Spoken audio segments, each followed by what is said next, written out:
Welcome. Before you scroll, before you skip, pause here for 30 seconds because this video is not entertainment. It's a mirror. If you've ever spoken and felt ignored, if you had good ideas but someone else got the credit, if your mind is smart but your voice feels small, then this isn't a coincidence. No one taught you this in school, but the way you communicate decides how far you go in life. Talent without expression stays invisible. Hard work without influence stays unnoticed. Today, you're not watching a video.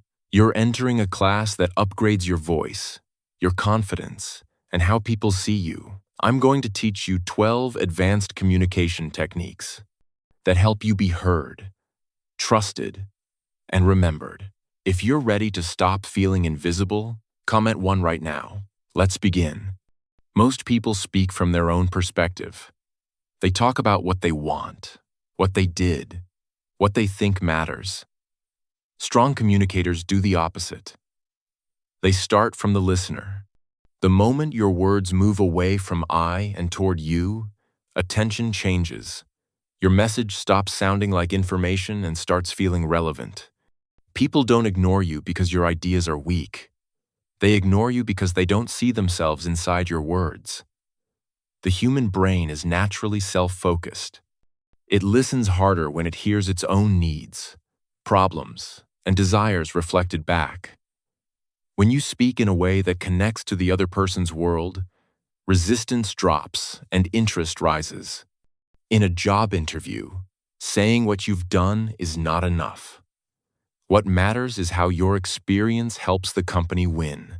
In business, listing features means little unless the listener understands how their life becomes easier. In daily conversation, even small shifts change everything. I'm free tomorrow feels neutral. You can choose any time that works for you feels considerate. This is not manipulation. It's awareness. You are not changing your truth. You are translating it into the language people care about. The listener feels understood before being persuaded. And once people feel understood, they listen longer, trust faster, and remember more. To practice this, notice how often you center your speech on yourself. Then consciously reframe your message through the listener's benefit, emotion, or outcome. Over time, this becomes natural. You don't just sound clearer. You become someone people feel connected to. In a world full of voices saying me, the voice that speaks to you always stands out. Once you learn to speak in a way that feels relevant to others, the next step is learning how to make them feel truly heard.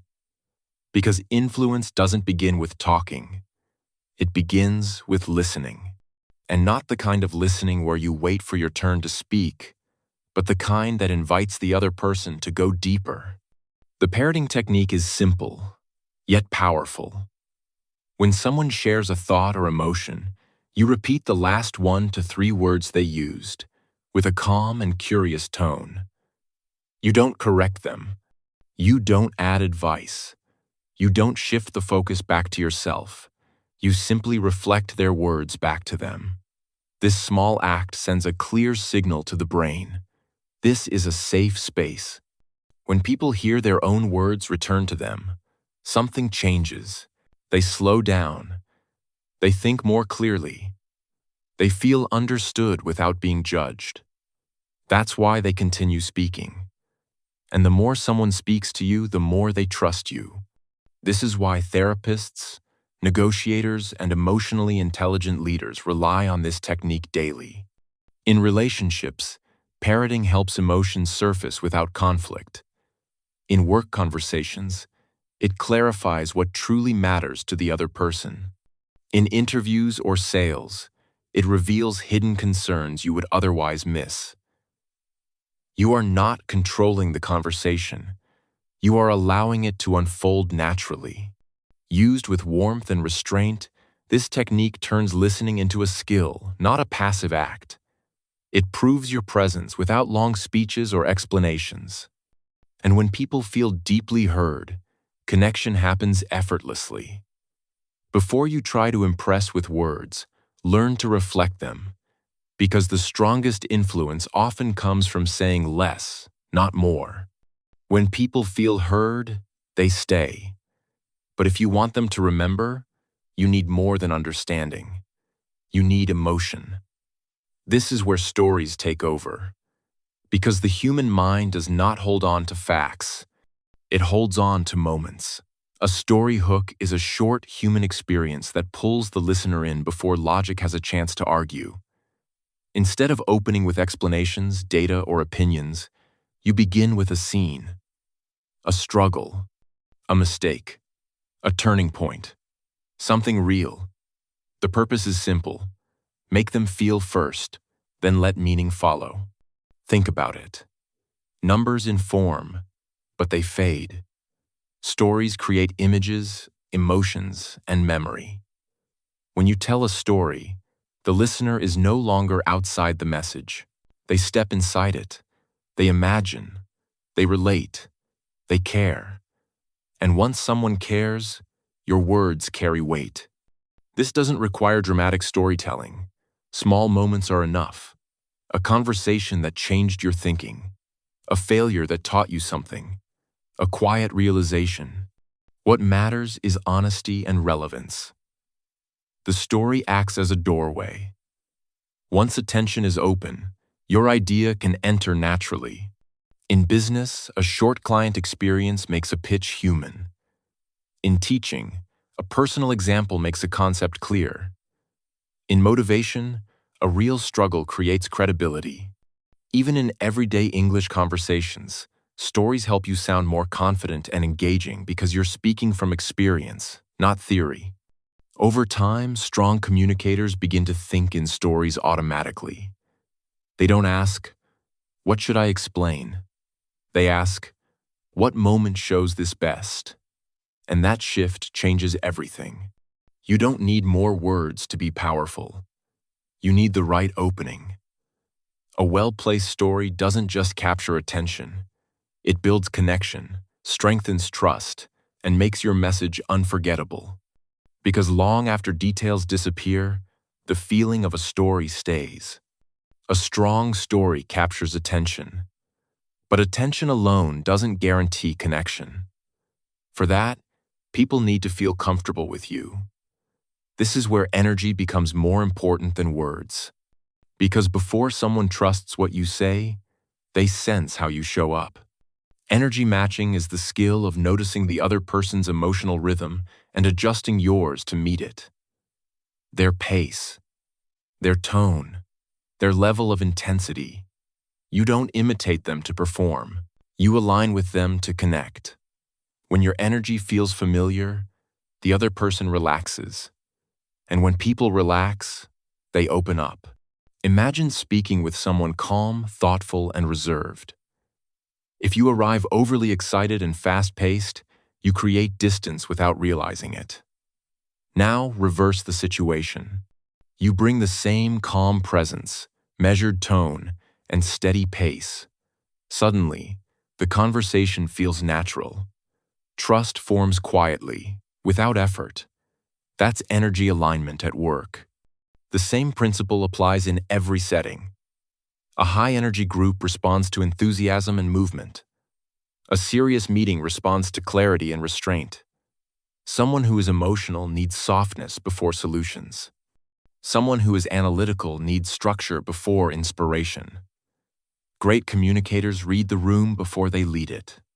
This technique works because the human brain is wired for mirroring.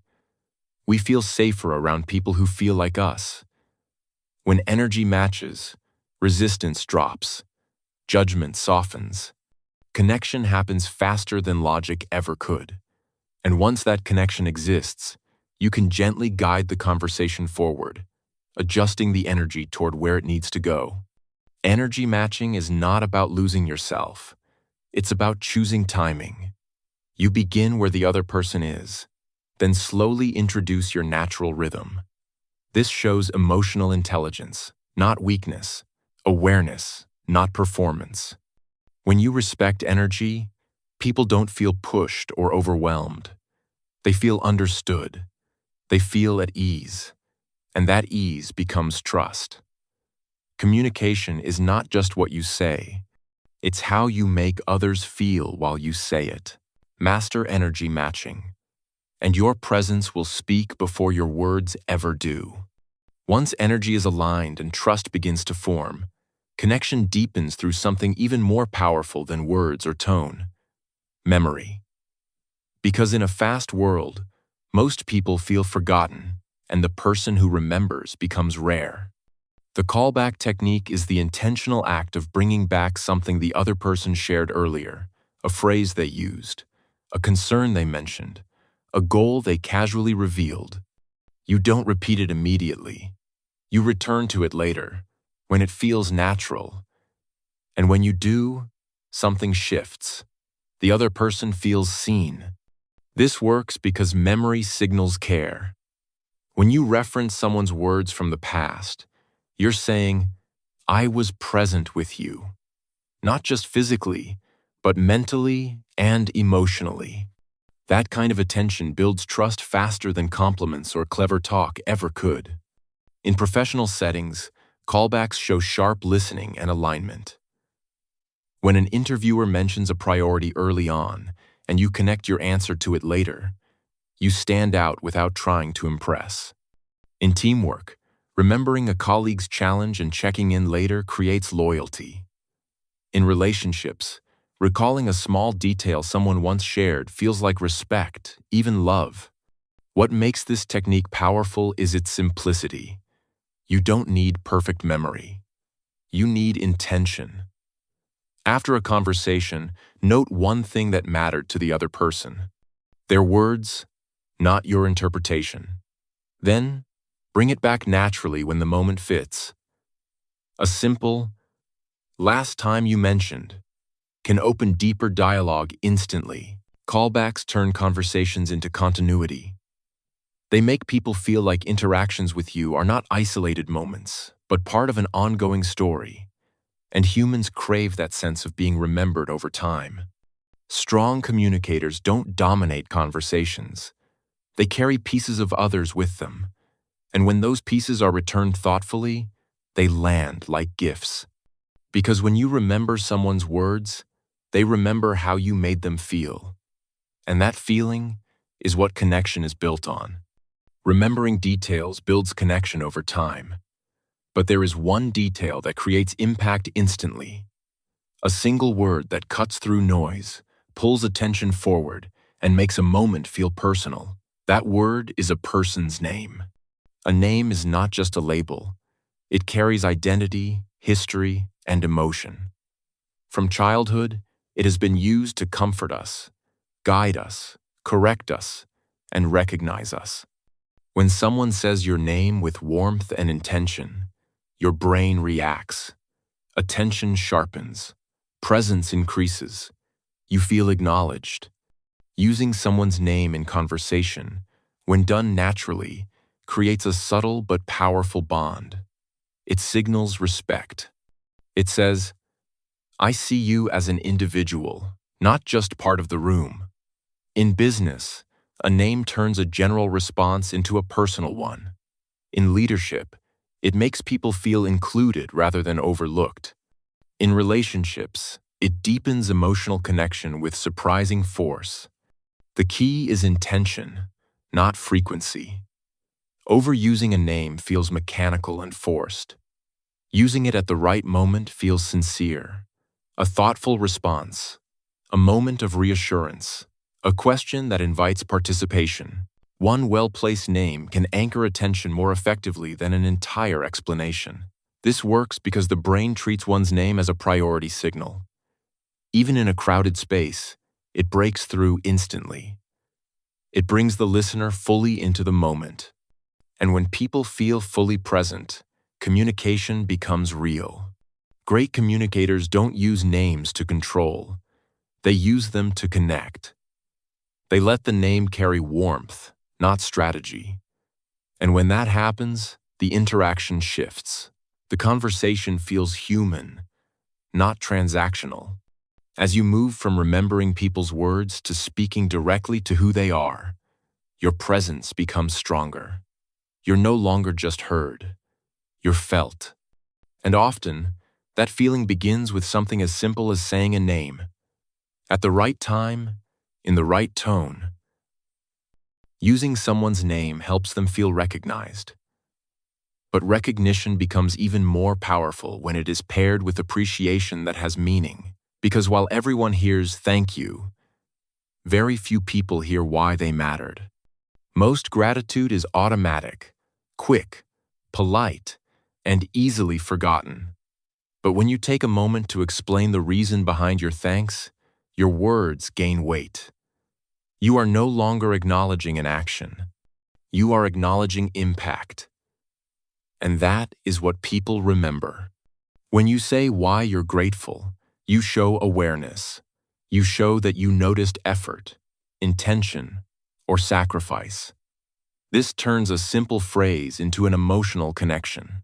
The listener feels valued not just for what they did, but for how it affected you or others. In personal relationships, this deepens bonds. Saying, "Thank you for being there," is kind. Saying, "Thank you for listening when I felt overwhelmed, it helped me feel steady again," creates closeness. In professional settings, explaining gratitude builds trust and motivation. People feel seen, not used.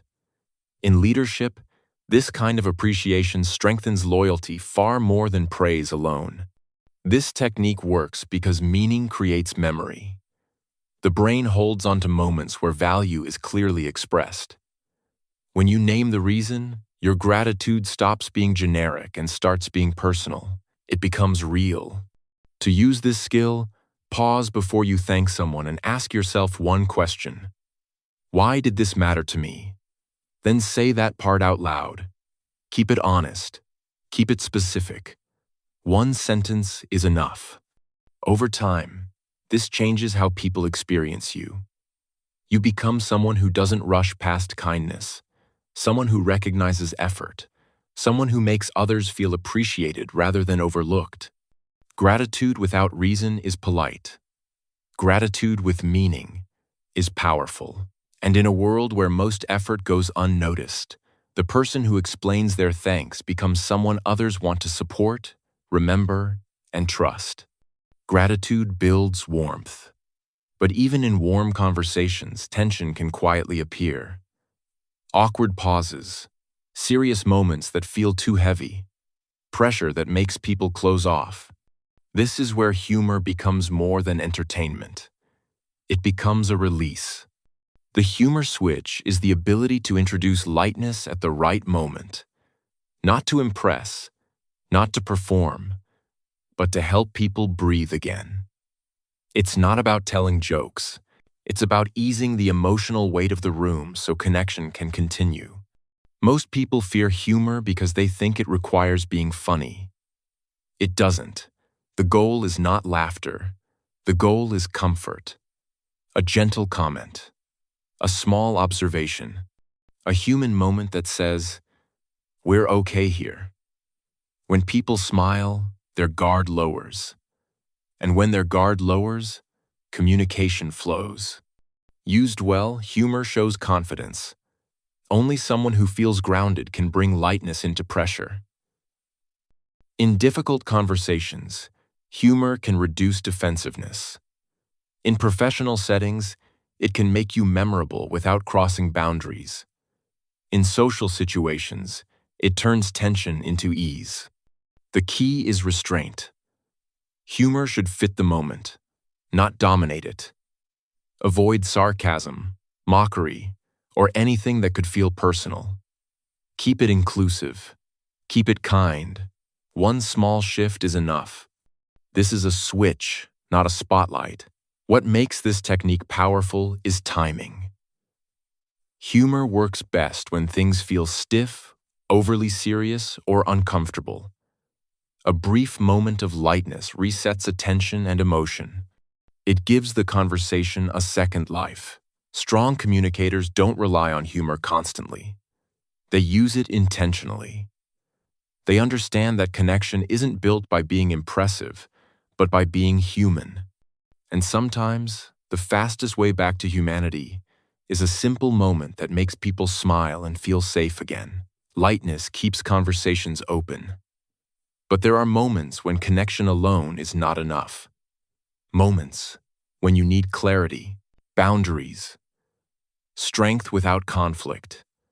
This is where calm repetition becomes a powerful tool. The broken record technique is the practice of repeating one clear sentence, word for word, in a steady and neutral tone. No added explanations, no emotional defense, no new arguments. When someone pushes, interrupts, or tries to redirect the conversation, you return to the same sentence, again and again. Not louder, not sharper, just consistent. This technique works because consistency communicates certainty. When your message doesn't change, people stop testing it. You are not debating, you are standing. And that calm firmness often earns more respect than emotional reasoning ever could. In personal situations, this protects your time and energy without guilt. In professional settings, it sets boundaries without hostility. In difficult conversations, it prevents escalation while keeping your position clear. You don't need to convince. You need to remain steady. The power of this method lies in preparation. Before the conversation, choose your sentence. Keep it short, clear, honest. Practice saying it without apology or aggression. When challenged, repeat it exactly. After a few repetitions, allow silence to follow. Let your calm do the work. This is not stubbornness. It's self-respect expressed through clarity. You are not ignoring the other person.